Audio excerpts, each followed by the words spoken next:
Ultra violet இன்னைக்கு scooter மட்டும் இல்லை, எல்லாருக்கும் பயங்கரமான ஷாக் கொடுத்துருக்காங்க. ஏன்னா அந்த பேர் ஷாக் வேவ் அப்படின்னு இந்த பைக்கை வந்து லான்ச் பண்ணியிருக்காங்க. 90s கிட்ஸ் எல்லாருமே வந்து 2 ஸ்ட்ரோக் பைக்கோட மிகப்பெரிய ஃபேனாக இருந்திருப்பாங்க. அவங்க 2 ஸ்ட்ரோக் வந்து ரொம்ப நிம்பிளாக, ரொம்ப லைட் வெயிட்டாக இருக்கும், அதில் பவர் ரொம்ப அதிகமாக இருக்கும். அந்த மாதிரி ஒரு லைட் வெயிட் எலக்ட்ரிக் பைக் இருந்தால் எப்படி இருக்கும், அப்படி ஒரு எலக்ட்ரிக் பைக் தான் இது. ஒரு முக்கியமான விஷயம் என்னென்னா, இந்த மாதிரி மோட்டோகிராஸ் பைக்ஸ் எதுவுமே வந்து ரோட் லீகலாக வராது. ஆனால் இது வந்து ரோட் லீகல். நீங்கள் வந்து ரொம்ப கேஷுவலாக இதை வாங்கி ரோட்டில் ஓட்டிகிட்டு போக முடியும். அதே மாதிரி ஆஃப் ரோடுக்கு எடுத்துகிட்டு போய் ஃபன் பண்ண முடியும். ஒரு 2 ஸ்ட்ரோக் பைக்கில் எந்த அளவுக்கு உங்களுக்கு ஃபன் இருக்குமோ அந்த அளவுக்கு அதை விட 2 மடங்கு 3 மடங்கு ஃபன் இதில் வந்து நீங்கள் பண்ண முடியும் அப்படின்னு சொல்கிறாங்க அல்ட்ரா வயலட். 1,49,000 இதை வந்து லான்ச் பண்ணியிருக்காங்க.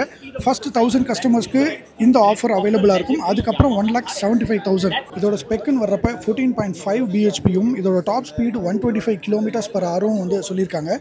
இதோட ஓவரால் ரேஞ்ச் வந்து 160 km/h சார்ஜ் வந்து கிடைக்கும் அப்படின்னு சொல்லியிருக்காங்க. ஃப்ரண்ட்டில் வந்து 19 இன்ச்சும் ரியரில் வந்து 17 இன்ச்சும் கொடுத்துருக்காங்க. அண்ட் இதோடைய ஓவரால் ஸ்டைலிங் வந்து பார்த்தீங்கன்னா பக்கா மோட்டோகிராஸ் ஸ்டைலில் வந்து கொடுத்துருக்காங்க. 4 kWh பேட்டரி இதில் இருக்குது.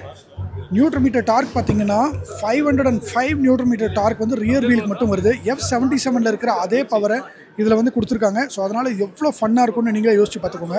ஃப்ரண்ட் சஸ்பென்ஷன் 200 mm ட்ராவல் இருக்குங்க. உண்மையிலேயே இந்த பைக்குக்கு 200 mm ட்ராவலுங்கிறது செம சூப்பரான ஒரு விஷயம். இந்த பைக் வந்து ஃபர்ஸ்ட் குவார்ட்டர் 2026 வந்து அவைலபிளாக இருக்கும் சேல்ஸுக்கு. இப்போ புக்கிங் ஸ்டார்ட் ஆகிடுச்சு. இந்த பைக் எப்படி இருக்குது அப்படிங்கிறத நீங்கள் கமெண்ட்டில் சொல்லுங்கள். இதே மாதிரி இன்னும் நிறைய லான்ச் வீடியோக்கு மோட்டர் வீடியோ சப்ஸ்கிரைப் பண்ணிவிடுங்க. நான் உங்கள் டிஜே. நன்றி.